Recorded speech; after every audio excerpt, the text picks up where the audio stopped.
পার্বত্য চট্টগ্রামের পাহাড়ি জনগোষ্ঠীর অন্যতম প্রধান প্রাণের উৎসব বিজু, সাংগ্রাই, বৈশুখ, বিশু, সংক্রান ও বিহু। চাকমা, মারমা, ত্রিপুরা, তঞ্চঙ্গা ও অসামিয়া সম্প্রদায় নিজ নিজ ঐতিহ্য অনুযায়ী এ উৎসব উদযাপন করে থাকে।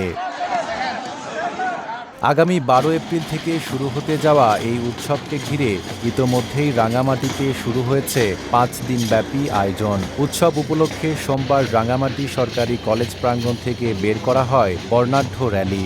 শহরের প্রধান সড়ক প্রদক্ষিণ শেষে এটি শেষ হয় ক্ষুদ্র নৃগোষ্ঠী সাংস্কৃতিক ইনস্টিটিউট প্রাঙ্গণে।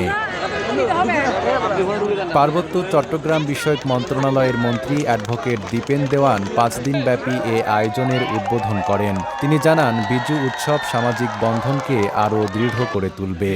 এই বিজুতে আমরা পরস্পরের সাথে মিলিত হই।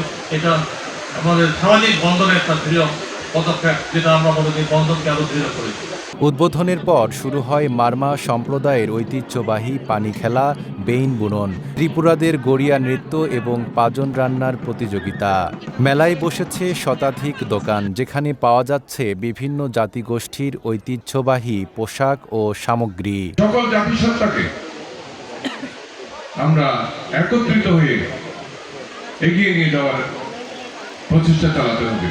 অনুষ্ঠানে বিশেষ অতিথি হিসেবে উপস্থিত ছিলেন পার্বত্য চট্টগ্রাম উন্নয়ন বোর্ডের চেয়ারম্যান অবসরপ্রাপ্ত major general Anup Kumar Chakma, Rangamati region commander brigadier general Mohammad Nazmul Haque, রাঙামাটির জেলা প্রশাসক নাজমা মাশরাফি এবং পুলিশ সুপার মোহাম্মদ আব্দুর রকিব।